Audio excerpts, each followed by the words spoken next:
Turn to the teacher. Turn to the teacher. Turn to the teacher. Turn to the teacher.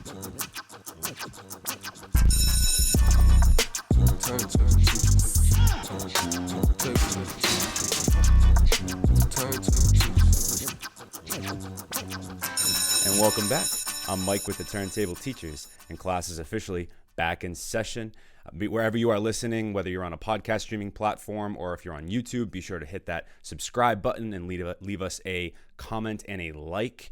And I am so thrilled to have my second guest speaker episode of 2021.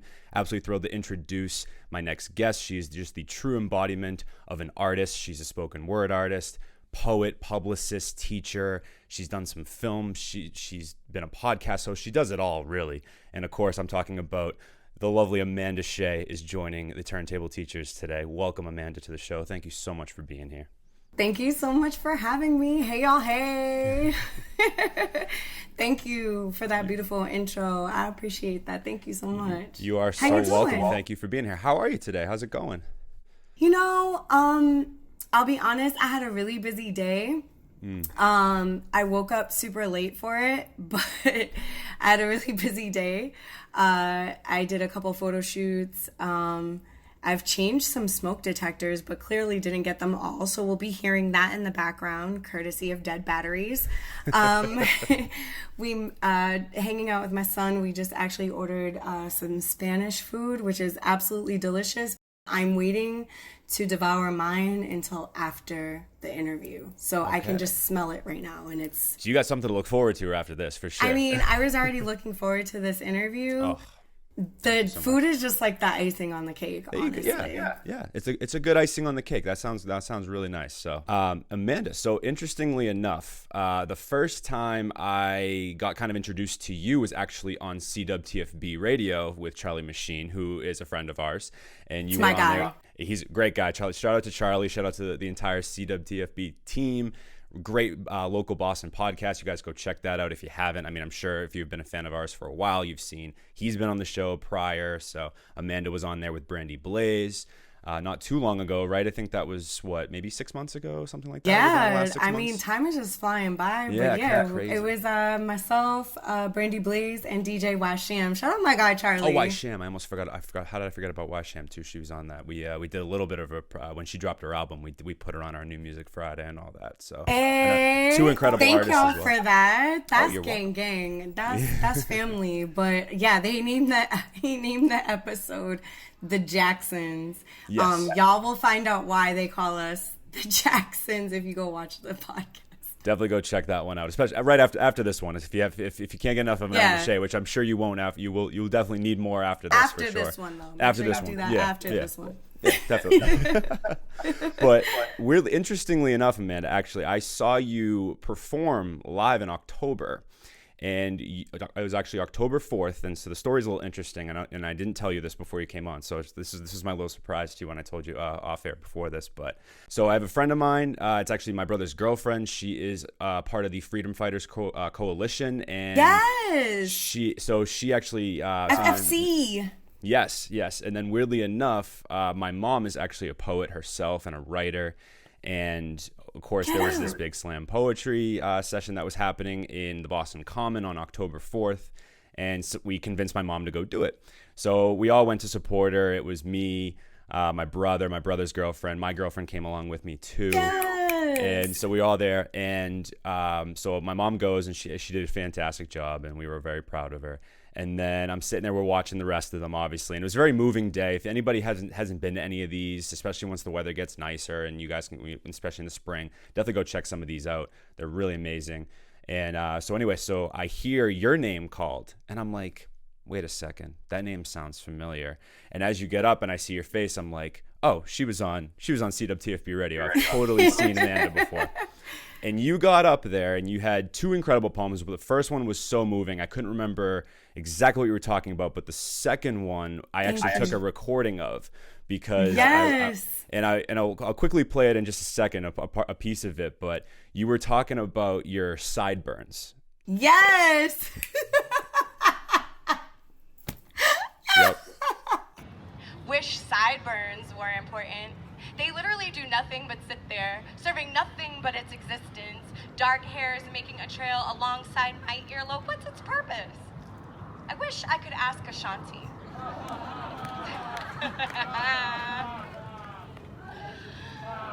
Being teased for having sideburns feels like a slap to the face. We all have them. So what? Mine are dark, long, thick.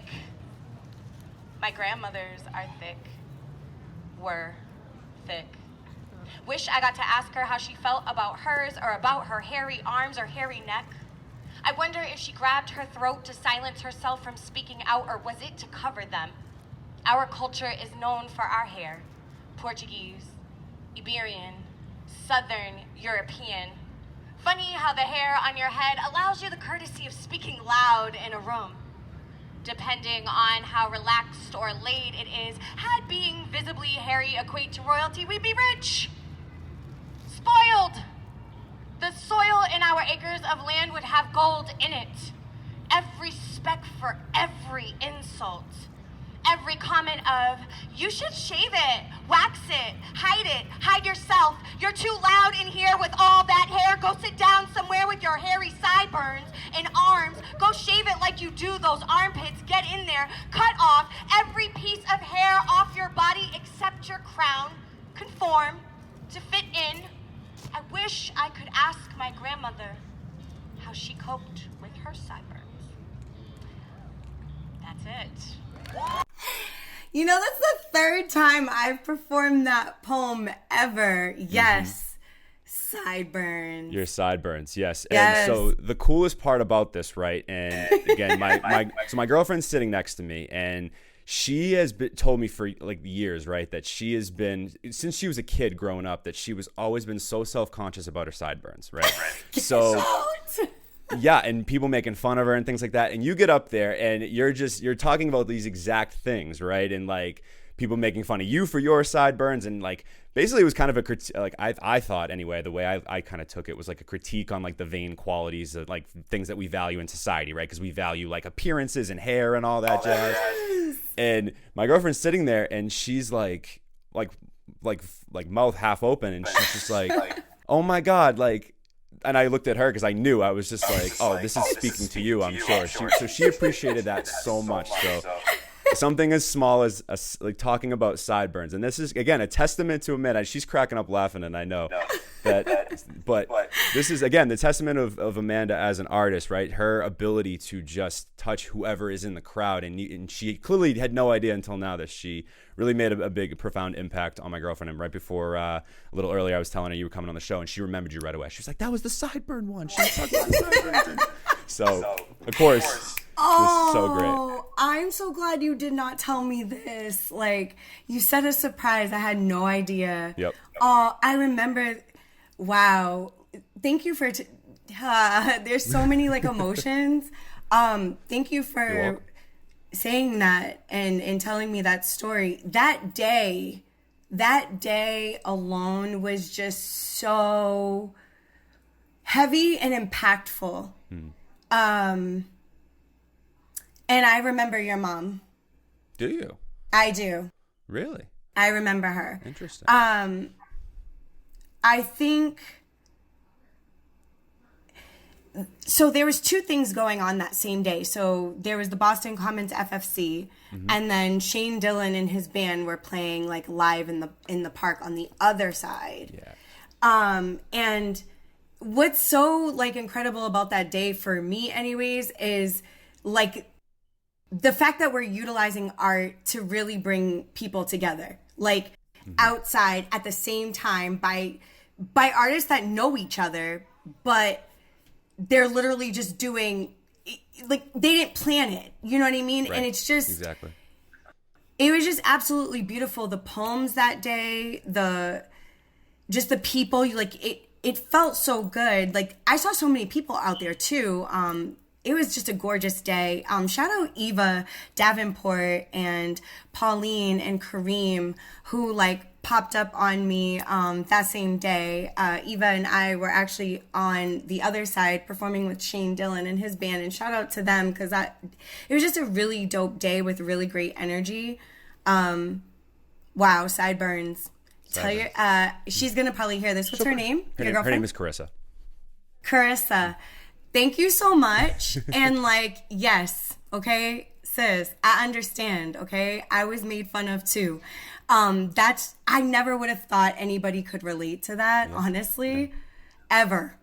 And it's weird because she's talked about it, like I said before, that day, and like for me, it was just kind of one of those things. I'm like, people are making fun of you. Like, it didn't dawn on me that it was really like something that people are actually like.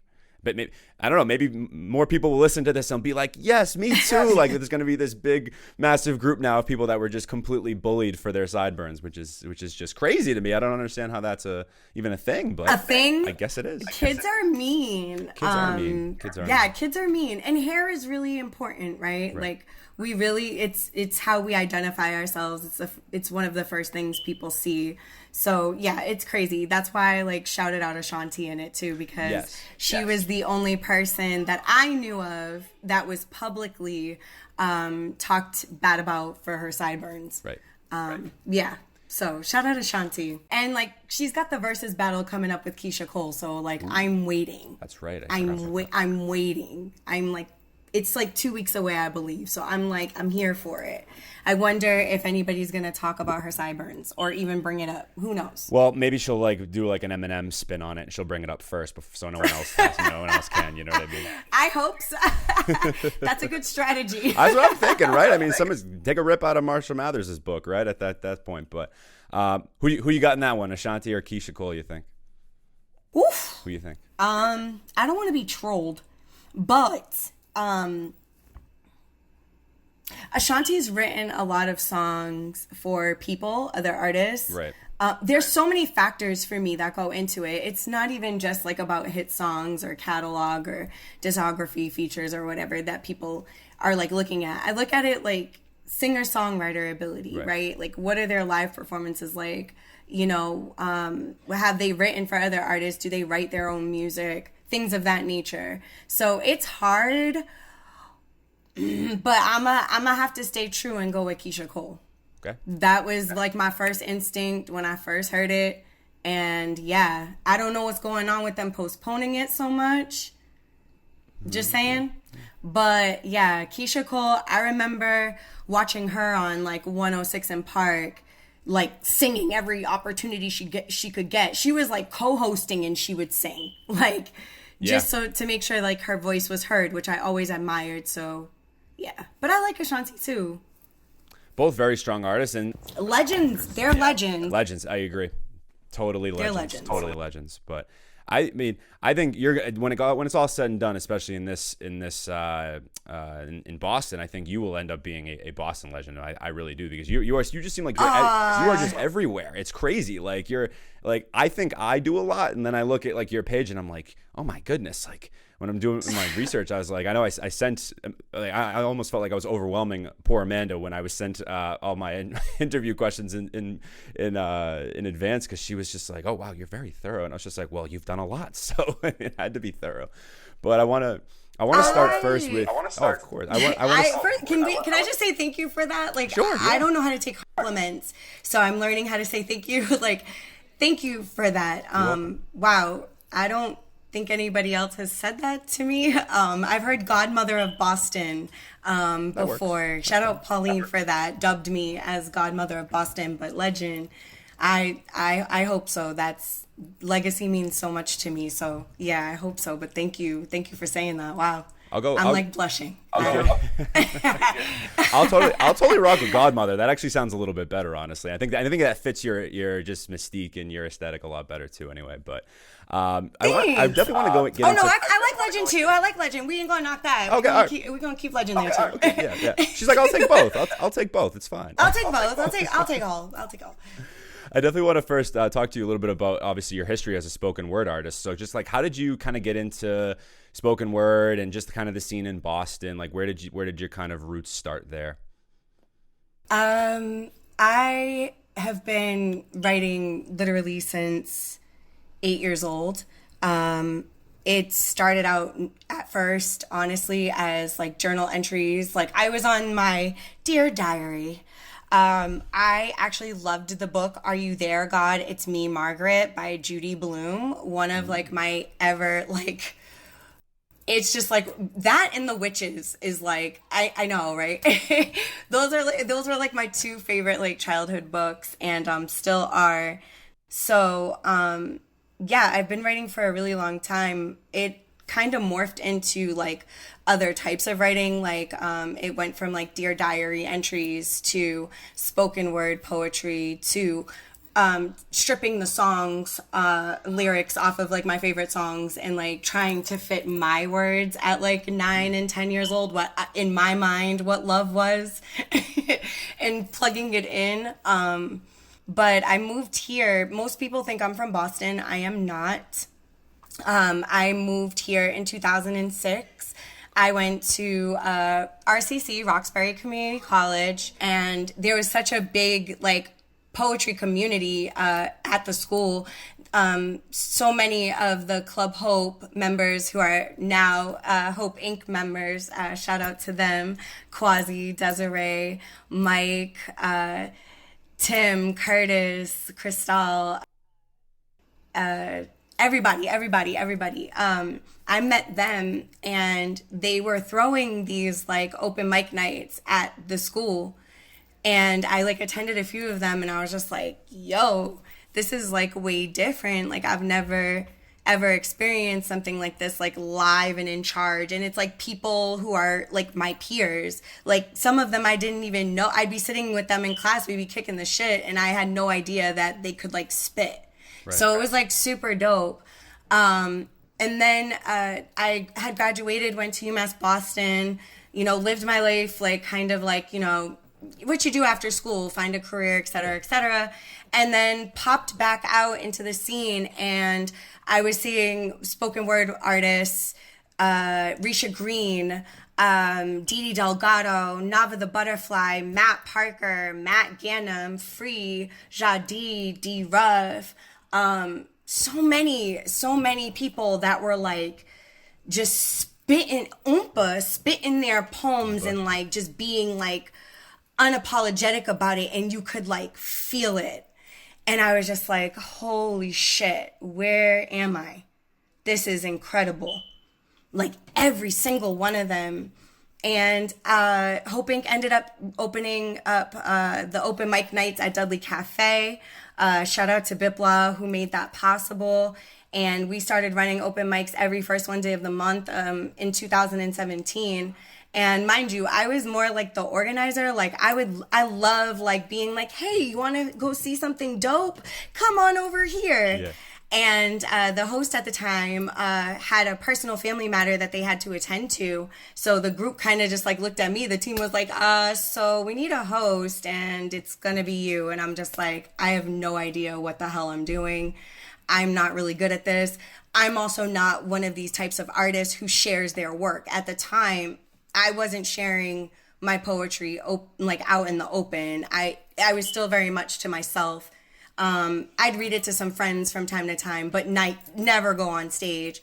So when you're the host and sometimes, you know, you got to break the ice, you have to read your stuff. Yeah. And also show people like you can do it. After the first couple open mics that I was hosting, I was so nervous. I was shaking. I really was terrible. I was terrible. Didn't know what I was doing. And, you know, after a few of them, I'm just like, I feel like a hypocrite because I will see somebody who I know, you know, is a poet and I would encourage them to go on the mic, like, come on. But I never did it myself.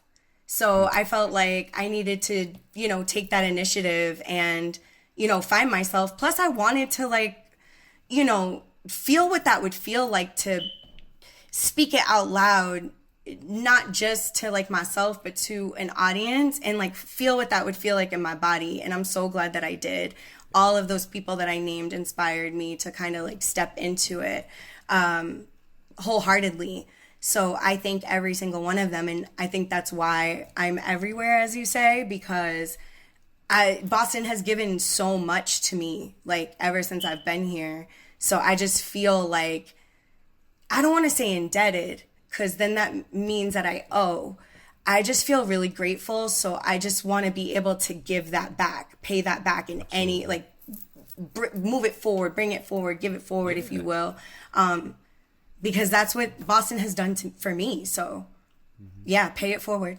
Absolutely. I love that. And I love what you said too about just kind of like taking that leap of faith there and trying to, again, like being that's a vulnerable place to be in, right? When you are performing especially for the first time, I think it's a vulnerable space to be in anytime you do it, or perform, your art and put that out to the world, or out to people to consume and potentially resonate with, or even critique, or whatever it is. But yeah, that part. Yeah, exactly. But for you, it's like, to be in that vulnerable place. And I think that seems like it was such a growth moment for you. It sounds like in that moment when that initial time you hosted one of these, which is, and the person that was saying that to you, they're definitely right. Because you definitely have the personality, like you can definitely carry a crowd, like people were cracking, like, you're engaging now. And like, again, like I said, when you can even hear it in the video that I played with your sideburns thing, where people are cracking up laughing at you, like very engaged, like, so, it seems like you just kind of needed that little push to get you in the right direction, and the rest has kind of been history for you the last couple of years here, and that's just amazing. I love to hear that. That's so awesome. Thank you. It's the community that I'm in. We are only as progressive as the members of said community that we reside in. So I always tell people, like, I'm a mere reflection. So if you see something in me that inspires you or draws you to me or makes you laugh or just in a good space, or you just feel good energy, like that's a mere reflection of you. Seriously. Absolutely. You have to have it to recognize it. Right. And that energy is really, again, like what can be potentially a growing moment for not only you, but people that are out in the audience and things like that. And I can't wait to attend some more. I'm really glad that I did right before it got cold. So I'm sure in the spring, the summertime, I'll be at more, and we'll be probably promoting a bunch more when we see them sprout up and things like that. Yes, I love that. Love it, absolutely. And like I teach English, so I mean that's kind of in my wheelhouse. Pull up, you just have to pull up. Like, come on, pull up.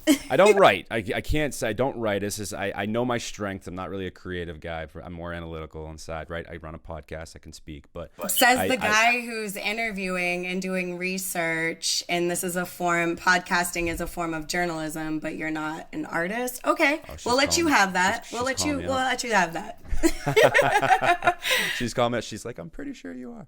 Oh, that's good. I love that. I mean, communication is art, right? Yeah, it's true. Communication is art.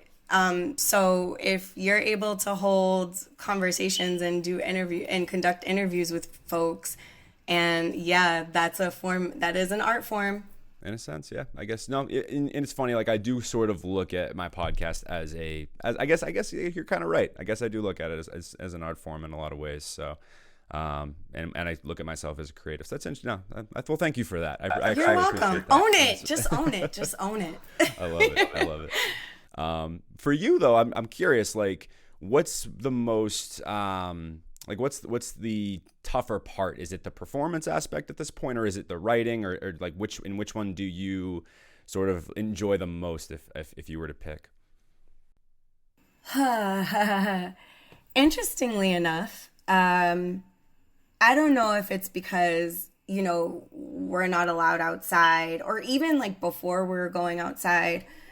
I love performances. I love performing in front of people, being able to have eye contact with people, feel the energy, and just be connected. And I think also what I love about performing is like a little bit of us when we're doing it, like we are healing that part. Like every time I perform, it could be the same poem 25 times, maybe even 5,500 times.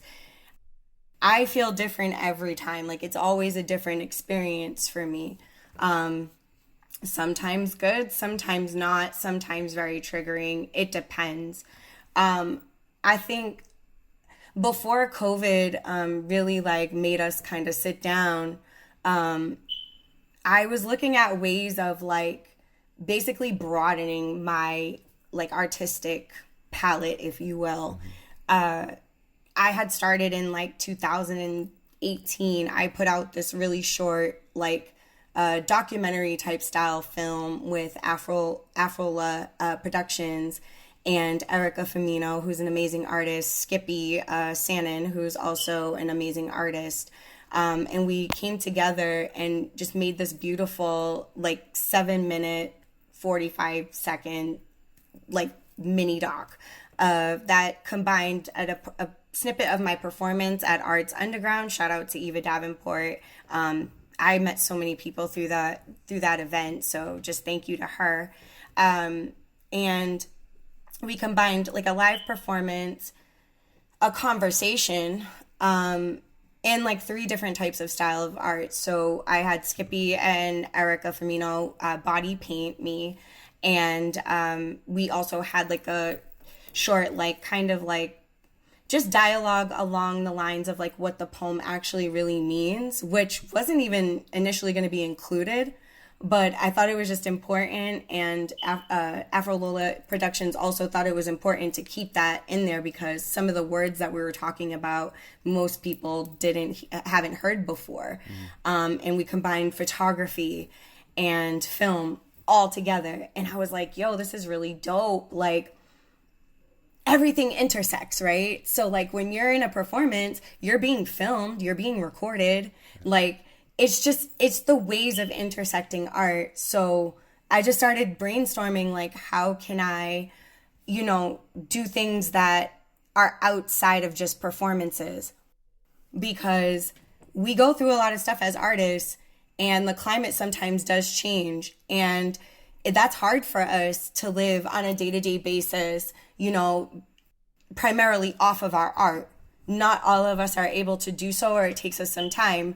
People see, me now, and it's like, I started somewhere too. Like it was really, really hard. You know what I mean? But we keep persevering no matter what. And I think a way of doing that is creating revenue for ourselves outside of just live performance. So I just started to think about film. And then when COVID hit, it was just like, okay, well, now there's nowhere to perform. And if we are going to perform, it's going to be over Zoom, which I love. I'm really grateful for the opportunities. And I love the way that our community and organizations have pivoted in the midst of COVID and have still been able to give platforms for artists in this time.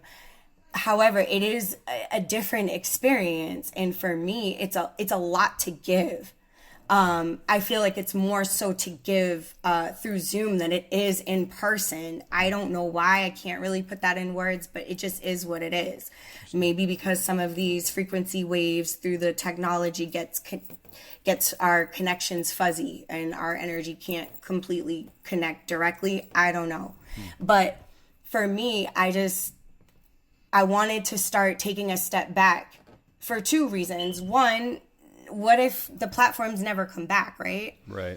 And 2, I want people to really fuck with the art, like don't just fuck with it because, oh, it's Amanda Shea and she's dropping this, like, nah, like, do you like what I created though? Right. Like, do you see the message? Do you get like what I've tried to cultivate and like what I'm giving? And I feel like that's why film has been what I've been. So to answer your question, I think I love performing, but I'm just looking back. I'm just taking a step back and looking at like what production looks like.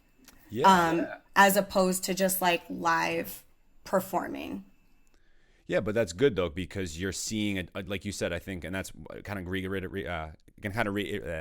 it kind of reiterates what I was saying at the very beginning of this episode, where I was like, you are really just an artist just kind of in general, because you have your hand in so many different things. And I think, it's just another skill set that you can kind of have in your toolbox in a way for you to, again, spread your message or whatever you're trying to spread with that. Oh, there you are. I think I lost you for a second. We're back. Sorry about that. So I think that's a great segue, though. I would love to talk a little bit more about your endeavors in film, because you've been putting out a lot of more film projects now and things like that. So talk to me a little bit about those. Thanks. Those are my babies outside of like my babies. Yeah. So honestly, now that you just said that like out loud and I'm it's funny what comes to you in what moments. I have to thank Beheard World. They are a dance, spoken word, they film production company who really talk about social issues and build dance and infuse poetry within that to make these amazing hour-long productions. It is amazing. So I feel like ever since I've joined them, which has been almost, believe it or not, 3 years. Wow. I've been with them for a long time. I love the fact that I'm seeing all these like forms of art once again infusing themselves in. And then we went on tour, and while we were on tour, they were filming everything. So I was just like, this is super cool, like very much documentary style, but I'm like, this is just so cool to be able to have all of us. There was 17 of us on tour. So there was a lot of us. To have all of us be able to go on this journey together and perform in all these different states with one another, and also just be able to have something to look back at it, like, look back at it, like, something to like look back at as like documentation of what we did, like what we accomplished, which is absolutely beautiful. So I think that's what first piqued my interest, but also like doing the origin short film. But now I'm just kind of like, well, I'm going to take all my poems and I'm going to create videos to each and every one of them, what my interpretation would be of acting it out per se, which has been super cool, but also very challenging. It's a beautiful process, but for somebody like me who I like to think about myself as like a perfectionist, it makes it hard because I will sit on projects for a while before actually releasing them, which is what happened with two of these first 3 videos. So I teamed up with Jay Hunt. Hey, Jay Hunt, that's my guy, gang, gang. And I teamed up with Maze Radio, gang, gang, gang, Danny Reyes of Maze Radio and Figs of Maze Radio, and Jay Hunt and shout out to my other poetry sis, Sublime Love, who starred in FaceTime, and then we did Entangled, which I'm actually in, and then with Maze Radio, we did Resilience, which, I love all 3 of them. For me, that I just feel like as poets, most of us, I think most people think like of a poet as at the mic, just reading from a book. Even though we've seen different variations of that, and that is its origin, I feel like poets can just take their poems and create stories out of them. Inevitably, they are stories. So we can put that or translate that into film, which is a whole different experience than just hearing the poem, seeing the poem. There's so many different variations of art. I am a visual learner, audio learner. That's just how I am. And when I go to the museum and I'm looking at paintings, I could literally be there for hours because I am sitting there thinking about each piece and each layer of each piece. Like, what was the artist thinking? And like, where did this derive from? What is my interpretation of it? What layers and textures did they use to create this piece? And then be able to read the side card if there is one. If there isn't, it's just like, it's cool to be able to research and just strip back the layers. It's like an onion. You're just peeling away. So I hope to convey my art in the same ways where people look back on it, or as they say in hip hop, run it back, come rewind on my art, and be like, oh, I missed that first time. Oh, I didn't hear that second time. Oh shit, what else is this about? Like, critical and emotional thinking, inevitably, because the things that I want to release are very like emotional things. Most of my poems are about my personal experiences. So they have to connect in some way to me. For me, I write for me first, and then I think about whether or not I want to perform it for people. I have so many poems, which is why I'm going to be releasing a chapbook, something light, which is, again, another way of people consuming your art. You don't necessarily have to perform. You could be an author, turn your poems into books, audio books even. There's so many lanes, you know what I mean? We just have to find which one fits for us in our art. Yeah, no, I think that's such a good sentiment. And especially, like you said, I like what you said about how you when you go to a museum, you sit at a painting or whatever it is in front, and you sit there and you think about all those different things. And I think that is the artist's intent, right? Is for the people to not just walk by it for 5 seconds, be like, oh, that looks cool. All right, I'm going to go on to the next one. Like, you want to sit with it and actually understand it. And, you know, it's the same thing in music. It's the same thing in poetry, right? Like, it's all trying to convey some sort of message, bigger theme. And really it's used. I mean, art is one of the best teachers I think that we have, you know what I mean? In just our humanity. You know, I think it separates us from a lot of different, well, really all animals in a sense, because we're able to express art like that in a way that, you know, most other, you know, living beings can't. So it's just really, again, it's just a human, I think, aspect of it that, you know, we sometimes take for granted a little bit, I think, you know what I mean? Because I think people, you know, whether they, I hear this all the time, and I hear artists, you know, be upset about this a lot, where it's like they'll put their heart and soul into an album, and they'll drop it. People will listen to it for a week. I think it was Red Shades when she came on. She was talking about this, and she was saying how, you know, it just dropped an album, and then 2 weeks later, oh, when are you coming out with some new stuff? And it's like, Yes. I just dropped a whole album, an hour-long album. What are you talking about? You know what I mean? So shout out Red Shades. That's exactly one of the people that I'm talking about when I say, like, really sitting there and you have to digest it. Mm-hmm. You know what I mean? Run it back, come rewind. There's not a project that Red has that I'm not doing that with. Mm-hmm. And it's true. That's exactly how this society is. As soon as you drop something, it's like, well, what's next? It's right. Like we live in a very like popcorn microwave type of society where it's quick. Right. And I think that's also, again, the beauty of being able to be able to strip apart something that you already have, right? So like we talk about content all the time.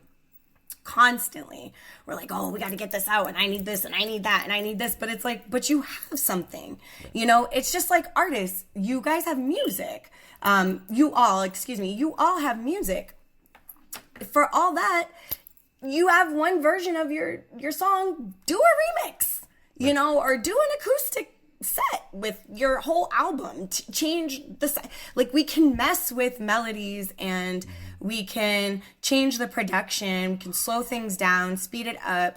We could do whatever we want. And I think that's like my main message is like, let's not look at this in a linear way. Like, we don't have to constantly be in the back room like Dexter's laboratory, pining away, you know, on trying to recreate or figure out what we're going to do. It's like, use what you already have. Definitely. Yeah. Use upon your own experiences and all of that. So no, it's a really good sentiment. And I think it allows us, I think, as just a society now to just maybe just take a breath and slow down a little bit. I think if there was one maybe good thing that came from the pandemic, is I think it allowed us to do that. I think we're going to be, you know, on the precipice of a mental health crisis after this whole thing, which is a whole nother conversation. But I just think in general, I think we were all going so fast at such a rate that, you know, I don't think we're built for. And I think it's given us an opportunity, at least for me. Like I've really been able to sit with more, like you said, poetry, literature, music, even art form, different art forms like, you know, paints. I don't know. It's just given me more time to just sit and really analyze things. And I already have that analytical mind, but it's really given me even more of an opportunity to do that. And yeah, definitely huge shout out to Red Shades. She's for those of you guys, she made our top 10 albums of the year for 2020, and she also made our top 20 Massachusetts songs list as well. So big shout out to Red Shades. Yes, go off, sis. That album's fire. Insane. All of her projects are fire. Unbelievable. Fire. I absolutely love Red. And she's another one where it's like, you know, even within the pandemic, like we watched her just move. Her whole rollout was just insane.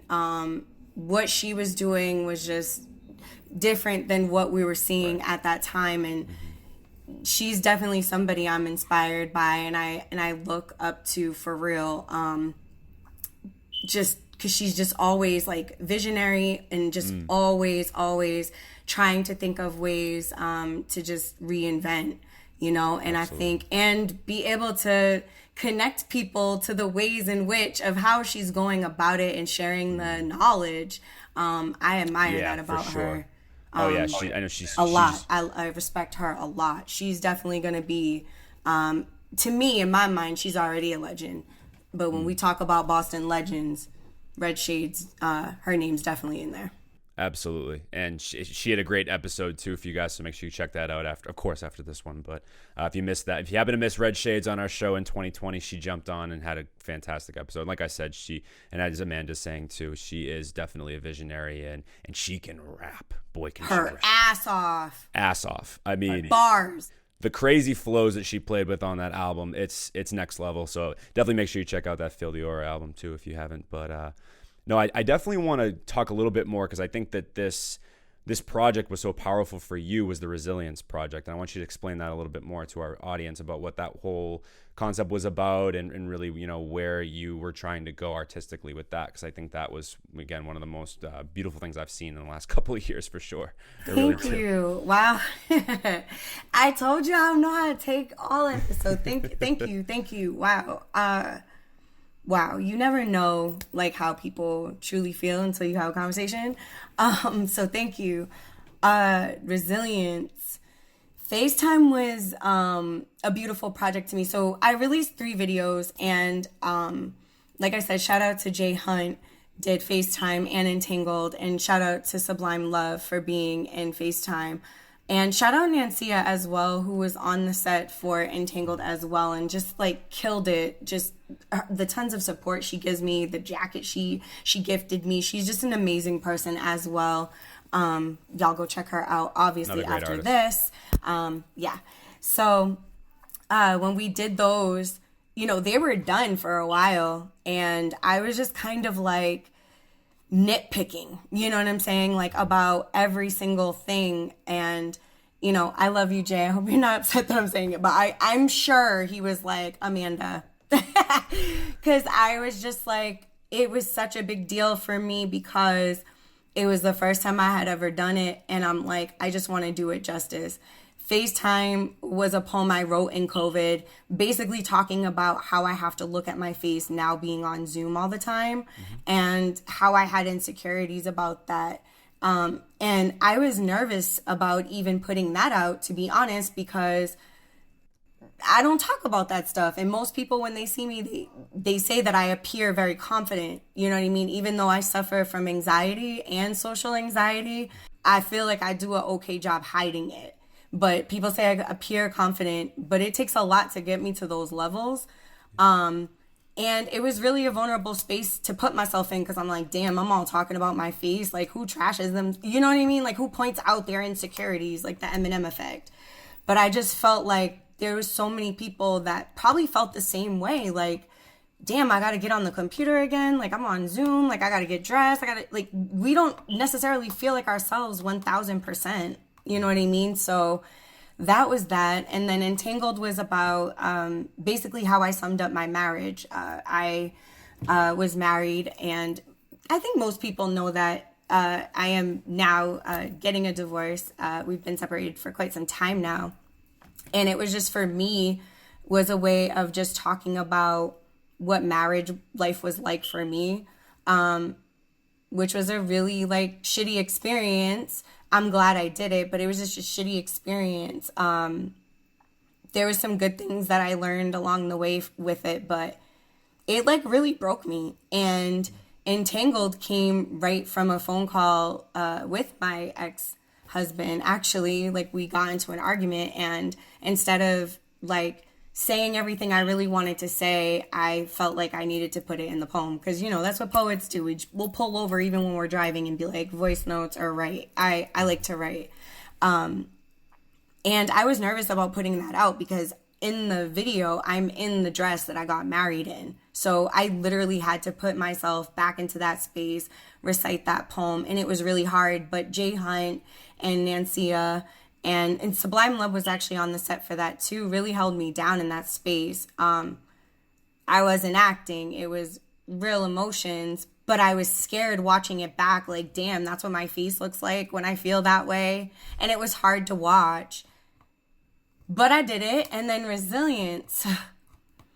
I call that one like true to my heart because it was the first time I've ever coordinated that many people on a set before. And it was the first time out of even the three of them that it was this like I was getting glimpses in my head the whole time with Resilience, but I just wasn't writing it down. Like I could just see it. And I think Black is King came out maybe like a month or two before I even, or maybe, I don't know what time is right now. It's a social construct. And because we're in COVID, I don't know how to count months. However, it was sometime when Black is King came out. Y'all can look up the exact date. And I was just so inspired by what I was seeing with what Beyonce did with that project and the amount of women. And Resilience was initially, it started off to be a poem about my mom, but while I was writing it, every Black and brown woman came up. Yeah. And just like how hard how much they've had to be resilient. Like there was so many different aspects I could think about from my mom's life, from my life, from my friend's life.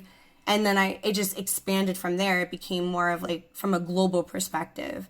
Mm-hmm. And Resilience, being able to put film to that meant so much because I was like, I need the message to be clear. Right. You know, we really need to support each other. And not just Black and brown women, not just Black and brown people, not just Black and brown trans people, but the world needs to like really unite for real. Yeah. So for me, I was just like, it has to be beautiful. And to see Key, shout out to all the women who, you know, were in the film. Once again, Maze Radio, Danny and Figs did all of the videography, and they're just an amazing, amazing team. I love them at Maze Radio. Go check them out after this. So just shout out to Kiara, Isha, I'm sorry, Key, Isha, I'm going to forget everybody's name, Amber, Ari, I knew I'd forget everybody's name, Queen, Mo, Tia, for being in the video. It was just absolutely amazing. And what was really beautiful about the whole experience is that everybody bonded that day. Like, everybody is connected still. Like, I see everybody still, like, friending each other and on their comments and, like, really having dope conversations. That's just everything to me. Right. So, like, fuck the views or, like, anything like that. Just, like, creating it was absolutely magical for me. And I know, like, that day will forever, like, be something we all remember for sure. Yeah, no, I think like you said, so first of all, we'll link all of this in the description, guys, so definitely make sure you check it out after this and, show it some love. And I think you will, like I said, as you will be as moved as I was, and I'm sure as other people that have seen it, were from it. And, I think you're absolutely right. I think if this year, if anything, this has been a long time coming. But I think you're right. It's more important now than ever that, we support all walks of life, all kinds of people, and understand the pain and not only that, but just the oppression that is still, real, and it's still palpable, and how that we just have to, there has to be a call to action to it. There has been calls to action for really this entire last, year that COVID's been, hit us. I think it's really kind of opened a lot of people's eyes to it that were kind of closed to it for, a long time. And, like I said, I just think that, more creatives, like, of course, like you and others have totally obviously talked about it. And it's just really important right now to support each other. And as Amanda said, that, and just recognize what's really going on right now. And, I thank you for not only your, just your art and just, putting that out there in the world, but, having the platform to, talk about these things. It's truly something that is moving for sure in a lot of ways. So. Thank you. I appreciate you saying that. I think it's important for us to, do that right now, especially amplify not just our own voices, but those who are voiceless or just are not able to speak up for themselves. And, I think that it's an important time right now. Yeah, it is. And I think that art is really going to transform and heal the world. I really believe in that. I do too. I share the same day as Bob Marley for a birthday. And that's one of my favorite artists, period. And I'm just like, love. I know as simple as it sounds, love can sometimes be complicated. And we as a race of humans have sometimes learned, most of the time have learned that the world hasn't always loved each other. I know. Yeah. And I think that we're taught unhealthy ways of what love looks like. And, we could break down what, boxes people like to put people in, which is ridiculous, because I just feel like we should just let people live their lives in which ways they're going to do so. And with that, and within that freedom of itself, of just existing and being able to be free to exist, they're going to treat themselves and other people way better. So think about how that ripple effect would happen. Right. Yeah.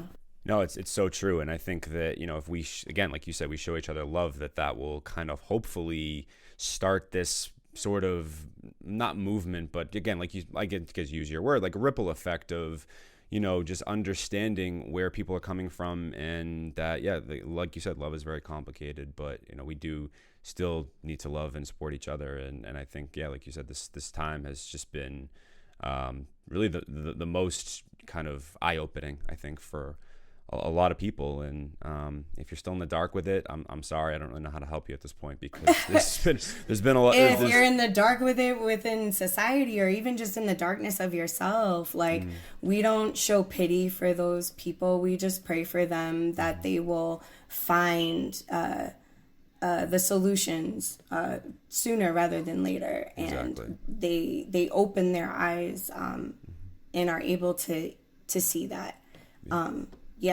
Because shadow work and our inner turmoil also affects the world.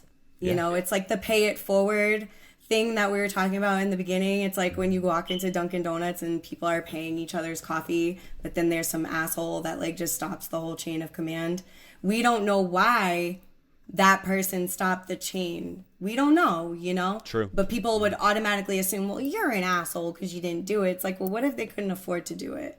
Or what if they only had enough money to afford their whatever they were getting that day? Right. You know what I mean? We don't know people's situations. And instead of looking at it oh, this person is just an asshole, just look at it as maybe they don't know better. you know, and ignorance is bliss sometimes, but also we're in a position to have teachable moments with people. And that's like where humanity comes. When people look at a problem and they're like, I'm not touching that, that's problematic for everybody. And that sends, again, another ripple effect.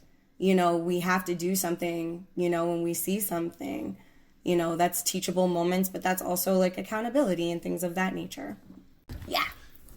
But no, all, just like I said, all great sentiments. And as I mentioned before, guys, make sure you definitely go check out all those videos. They're going to be linked in the description for sure. And like I said, you will be as moved, I think, as I was if you have a heart and half a brain. So thank you. I appreciate that. There's so much more to come with those. Oh, awesome. I'm ecstatic to see more. I think that like I said, I think that if we continue to push out art like this, I think, like you said a little earlier, that they are teachable moments and using art as a way to teach. And I guess that's a great segue because you are a teacher as well. And so I want to, I have one more question to ask you, but I definitely want to talk a little bit about teaching too, because teaching during this time of year is just, or during this time, I should say, is insane. So I wanted to obviously ask you, like, you know, what kind of teacher are you, and kind of what do you do day to day in terms of like how you teach and all that. Yes. I have been blessed for the last 2 years to be a teaching artist. So most people know that I work with Mission Safe as their teaching artist. Basically what we do there is we teach all of the youth different ways of art skills, photography, film, podcasting. I'm super excited. We actually are implementing that in our curriculum awesome. This year, so we're hyped. Protest art.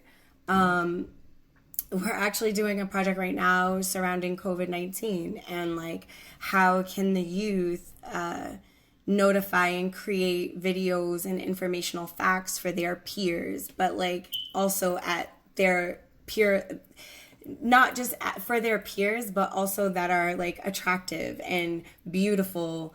We had watched so many COVID videos and we've seen so many poster boards and we're like, what could we do? Like, we could be funny about this. Like, we could do TikTok videos. We could do an Instagram. You know what I mean? We could come up with a rap song. Like, what can we do that makes it fun, but also it's informational?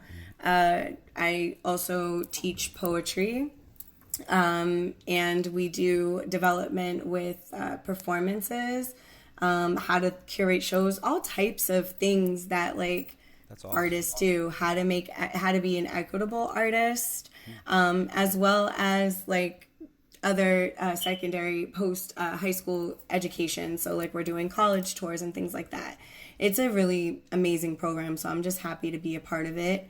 And then I also teach through Medicine Wheel Productions, and I love working with them because we specialize with teaching art to youth who are in this recovering home for substance abuse. So for me, it's like super near and dear to my heart working with them because not to say I love Mission Safe. With them, I think it's a little different from an emotional perspective because I too have been raised within addict homes, and I also was married to a recovering addict. He is now a recovering addict. So to see these youth in the space and having all these feelings about just the choices that or decisions or even spaces that they've been forced to be put into. And struggling in this way, I think it's super important for them to learn coping skills through artistic expression. For me, writing is healing. And what's beautiful is that every single one of them create these beautiful poems. And it's just really beautiful to be able to hear back their stories in their own way. So for me, yeah, I love what I do. It's been really, really hard because I'd rather be in person, obviously. Yeah. Be doing, we're right now, for instance, we're learning prompt writing, and we're also drawing with the prompt writing. Like, if your prompt, what you wrote could look like a picture, what would that look like? Wow. So it's just way different when you're over Zoom and everybody's got their head down and they're painting or drawing and writing, and you're just like looking. It's just way different. It's a little challenging, but we're making it work the best way that we can. I also have 2 sons, one in high school and the other in middle school, and to be a parent of children who are, teenagers. My son's like, I am not a child. Teenagers. I see how hard and how difficult this is for them, and I can hear it in the teachers as well. So it's really like a weird space to be in, because I completely empathize with the teachers, but I also completely empathize with the kids as well. For sure. No, and I think that's a great, like, just as a teacher, just as well, like, that is a good thing to recognize too. It's like, obviously the students are for sure struggling, teachers are struggling too, and of course, in an ideal world, we want to be back in front of our students. There's no better way to make that connection rather when you're in person in the classroom. But we are doing the best that we can. But I first want to just say thank you for your transparency on our show, and just the vulnerability as well. And I think this is a good teaching tool for anybody that's listening right now. And I'm glad that you see this way too. I think that there's this new movement now in the educational sphere of, this generation of kids is different. They learn differently, right? They have different experiences. So some of the old ways of how we teach might not work with this group. And then, maybe 10, 20 years from now, the way we're doing it now might not work. But it's just important to recognize that, like, how can we reach our students and the people and the youth that we're trying to connect and convey some of, a lot of the things we've been talking about earlier. Like, how do you cope with mental health? How do you cope with what is going on in the world socially? And how can you have a voice in that? How can you play a part in that change? How can you play a part in the change in your own life?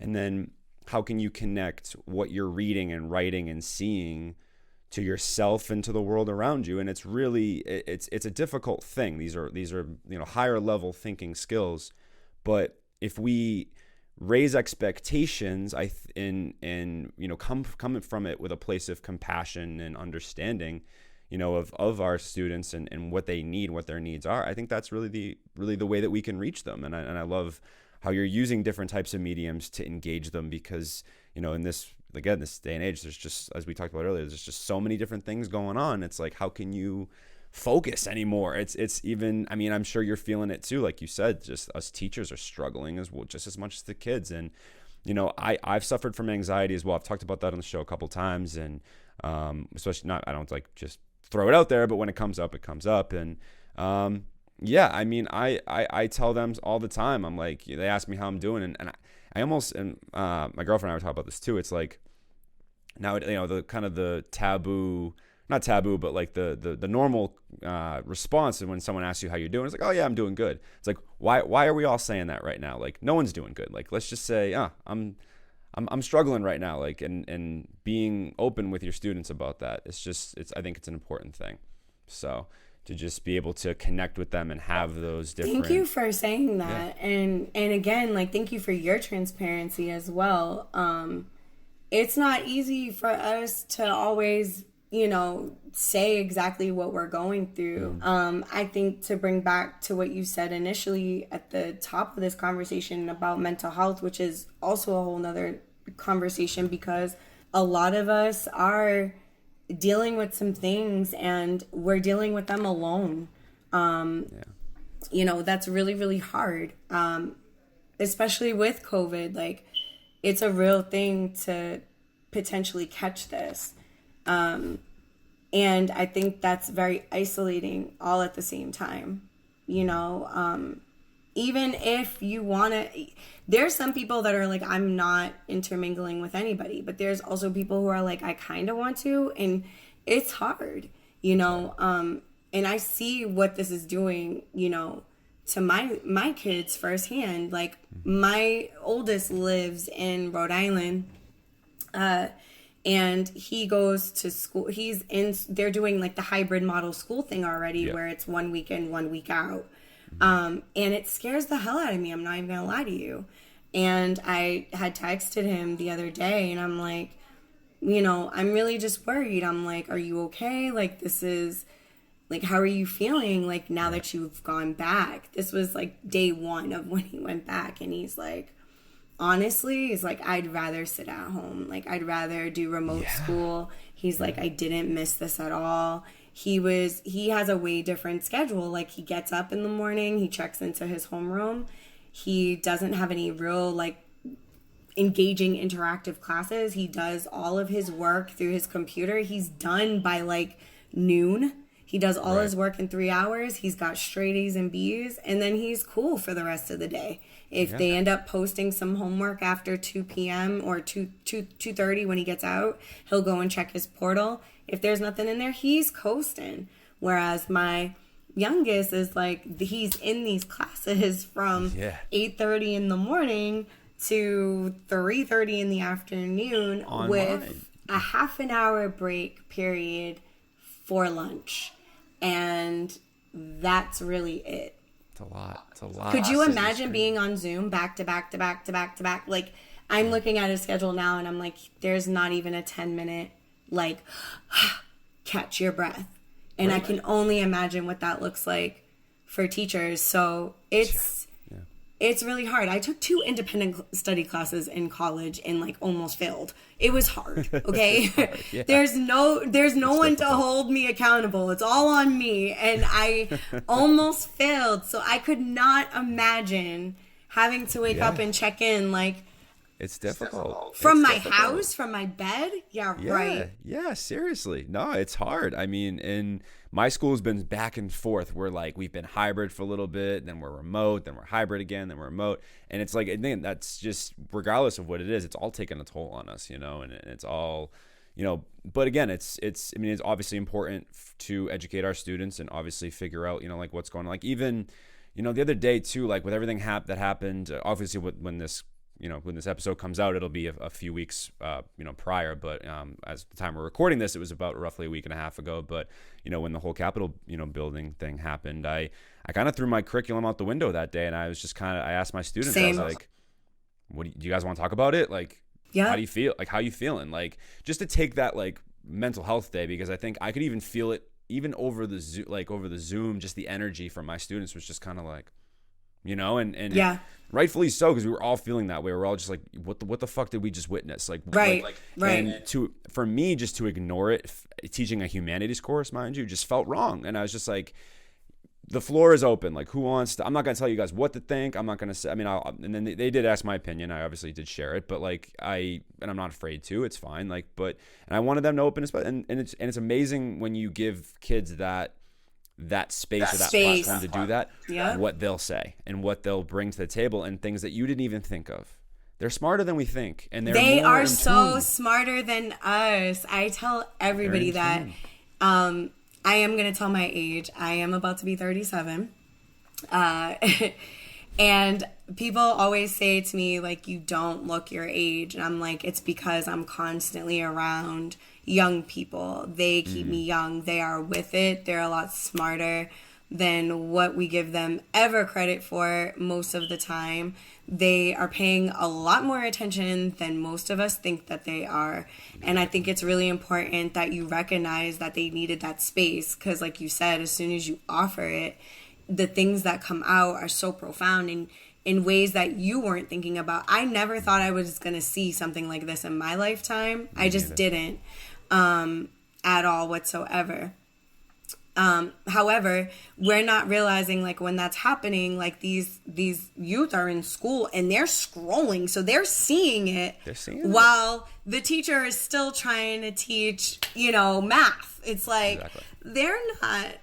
You know what I'm saying? Like, we have to give everybody a chance to breathe. That day, that's exactly what happened with us that day. It was kind of like, okay, forget what we were like gonna be doing. Like, let's hold space for like your thoughts and your opinions and your emotions. And I think that's super important. I also think if teachers are listening to this, fellow teachers, teaching assistants, paraprofessionals, all of the people, mothers, fathers, guardians, because we're all teachers, right? Yep. We have to consider, like, while we're doing these things on Zoom, like, if I haven't said anything that doesn't stick, please allow this to, is that we need to be sensitive while we're on Zoom. We have this thing at both places that I teach where we don't enforce the camera being on. We don't. We need to really like think about what kind of environment some of these youth live in, and like how comfortable and uncomfortable they may be while being on camera. Absolutely. A way of dealing around that is you say at the top of every single class that they're allowed to turn off their cameras, but when they are called upon, please answer in the chat or respond adequately. Mm-hmm. I do the exact same thing. Yeah, I do the exact same thing. That's it, period. Yeah. I expect them to be there even if they want the camera off, and if I prompt them or whatever the case, I feel the exact same way. And we have to be mindful of because we're allowing kids into our homes, but in a way on this, but we're also, like you said, the flip side, like we're almost invading into their spaces too, and they don't. Some of these kids, they don't. It's their space. They don't want anyone else to see it, maybe, or they're very self-conscious about it for whatever reason. So it's just, you're so right. It's and it kind of even goes back to the Dunkin' Donuts little metaphor you had a little earlier too, where it's like you don't know someone's situation, so let's actually open up that dialogue and talk about it, right? I mean, if the kid has the camera off because he's playing video games in the background, that's a different story, right? But there's completely many different explanations as to why that could be, exactly. And it's hard. We're already in a sensitive climate, right? Because like people are feeling at an all-time high. And we talk about that even on social media, where people are like, everybody's so sensitive. But it's like, okay, now that everybody's so sensitive, can we start, like, what's the next step of being sensitive? Right. Like, we have to be considerate with other people and have some sensitivity of thinking of these things. Like, I don't know where this person's from. I don't know what they're going through. I don't know what their living situation looks like. When I have students that share rooms with their siblings, you know what I mean? And they don't want their peers to know that. Exactly. And that's their prerogative. That's their right. You know what I mean? So it could be something as small as them being, I don't want to minimize. It could be something as they just don't feel comfortable and that's just who they are and this is their space. Or it could be like a situation that they're just like, I don't want people to know, like, this is my situation. And that's okay. Exactly. And we just to be more mindful of that. And I'm glad that you kind of put a little call to action there. Like, anyone that's listening, whether you're a teacher or a parent or anything, like, we have to be aware of a lot of these situations, and that this is an unprecedented time. Like, this, no one expected that we would be teaching this way or that. And not to say, of course, there's many jobs out there right now that are very difficult to do because of the situation that we're in.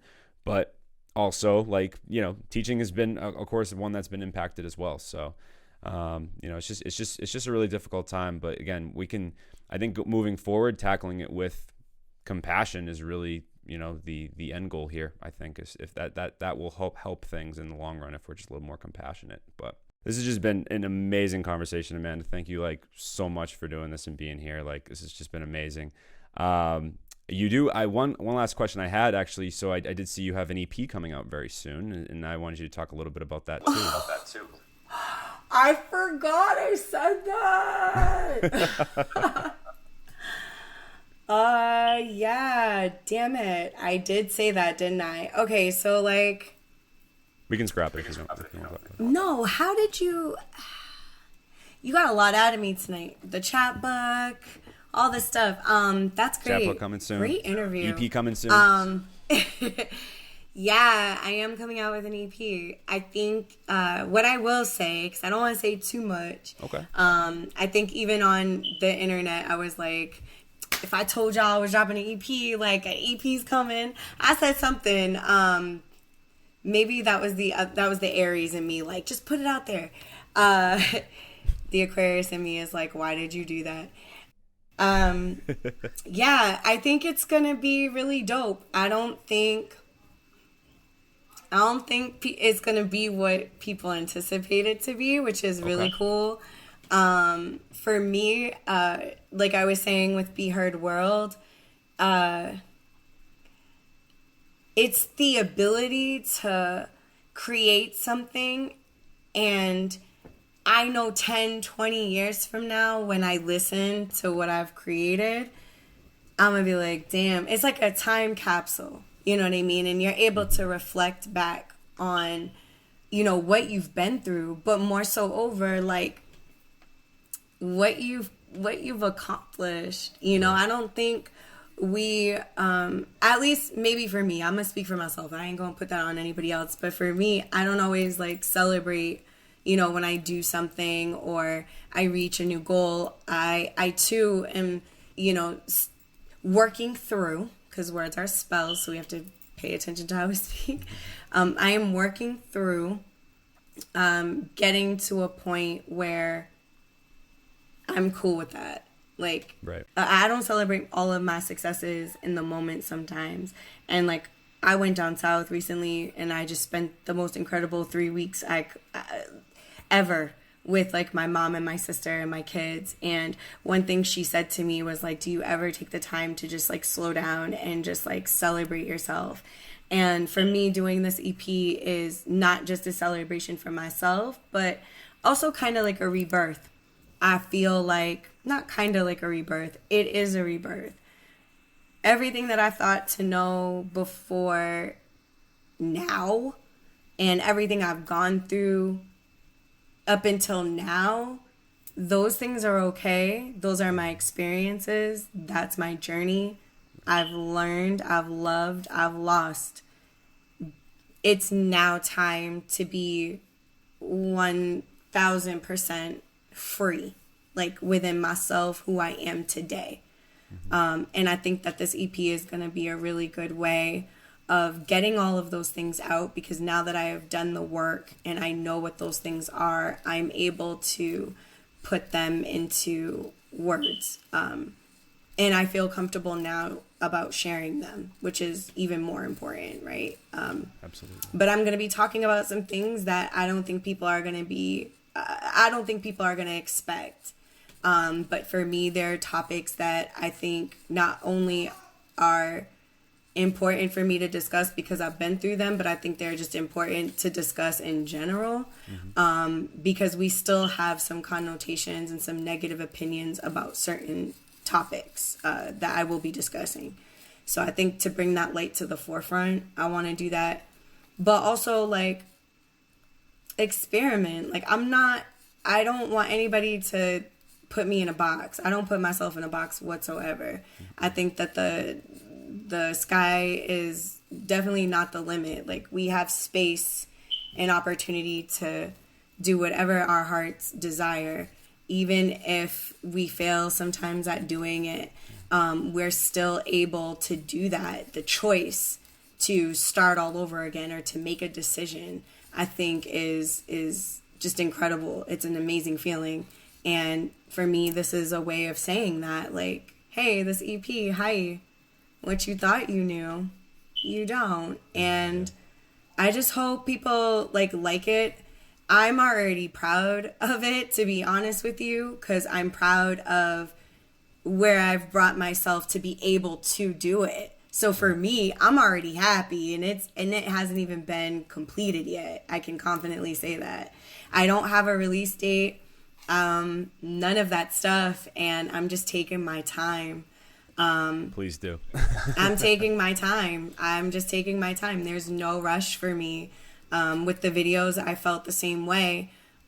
Most people, because I'm Brandy Blaze's publicist, shout out Brandy Blaze, and they've seen me do press work and media work and things like that people expected for there to be like huge like rollouts or like some kind of something, and I'm like, nah, I just really just want to put it out there and share it. That's what it means to me. And if it catches, it catches. If it doesn't, that's okay too, because for me, I just want to put it out.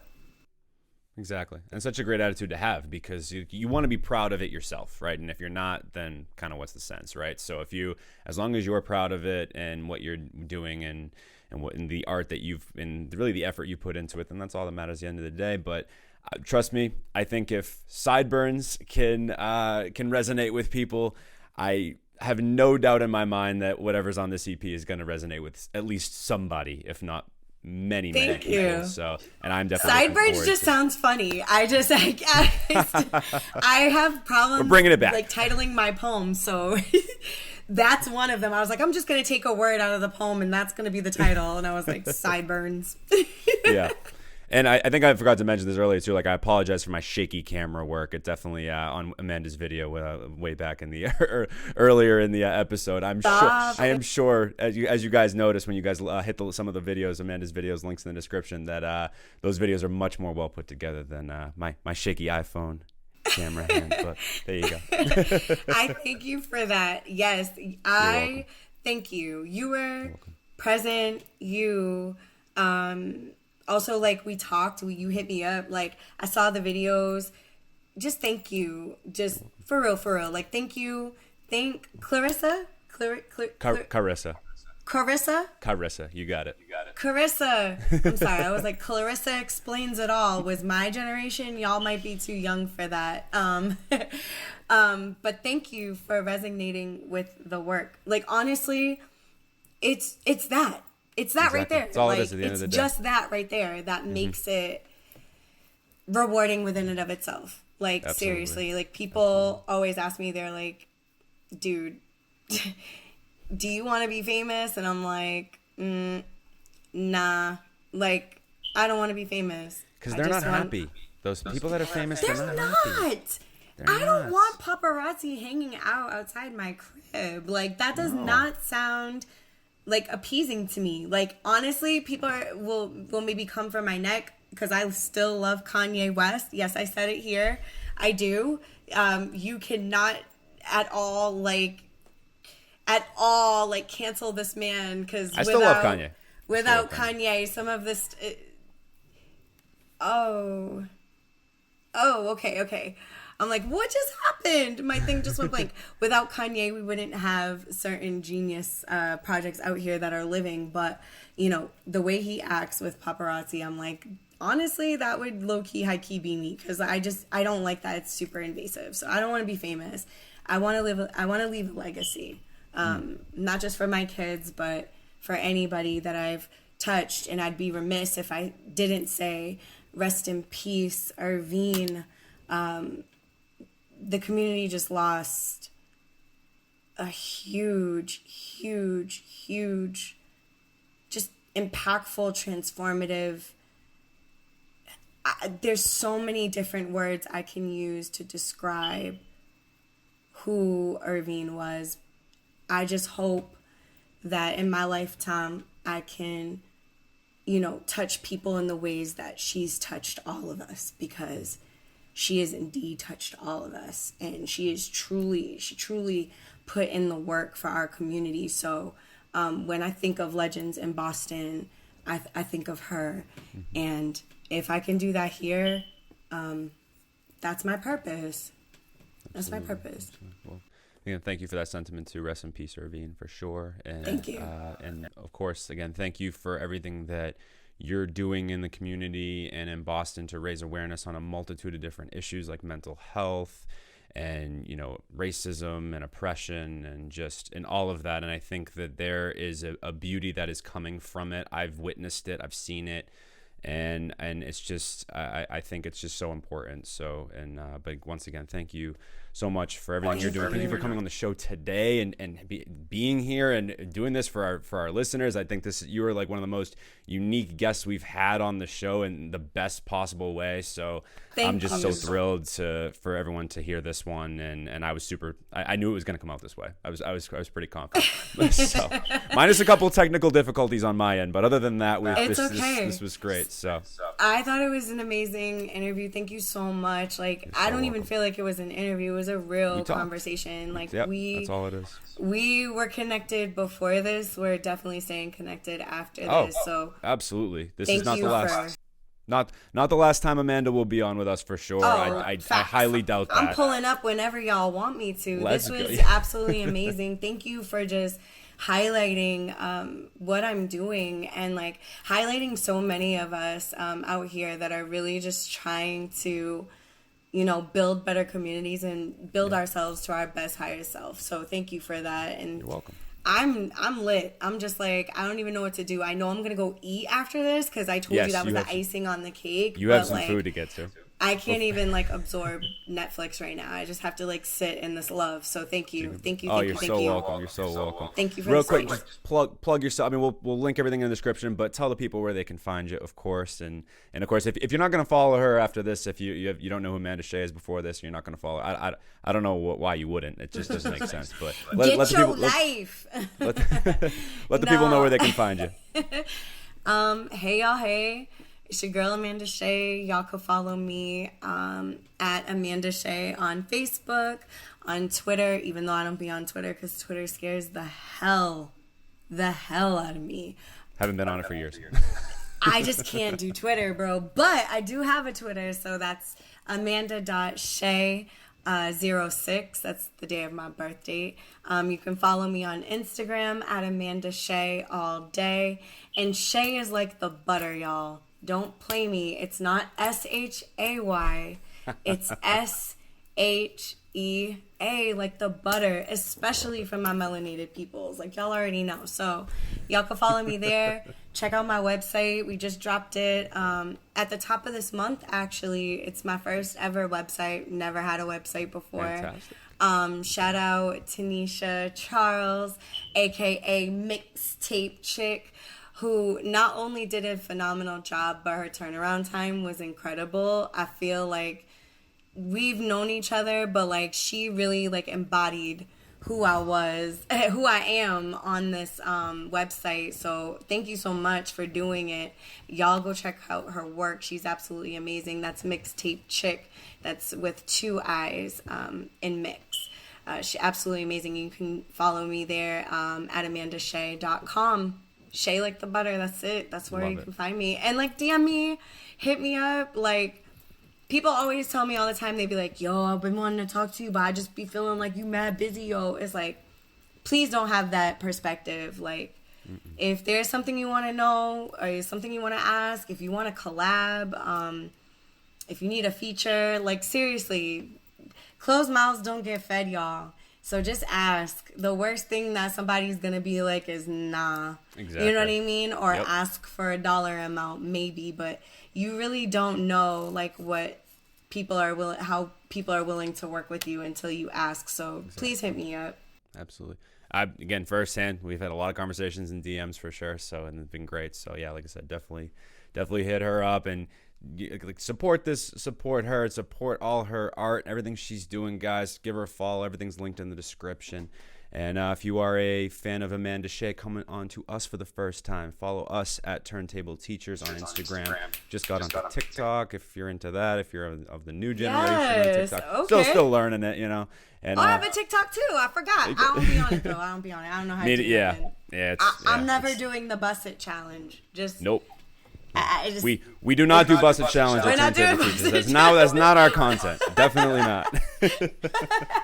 Not our content, but we are on there. And I'll of course, support it, but I ain't doing it. yeah, I feel that for sure. Yeah, and then hit up our website too, www.turntableteachers.com, and subscribe to our podcast streaming services, YouTube, wherever you get your podcasts, and be in tune for more guest speaker episodes, and definitely more from Amanda coming this year. And we will definitely be, continuously plugging her as the year goes by. So definitely make sure you guys give her some love. But once again, Amanda, thank you again for an amazing episode. This was a lot of fun. Thank you. Thank you for so having welcome. me. I really appreciate it. I'll see y'all soon. Absolutely. So, I am Mike. This is Amanda with the Turntable Teachers, and class is officially dismissed. Turn to the teachers.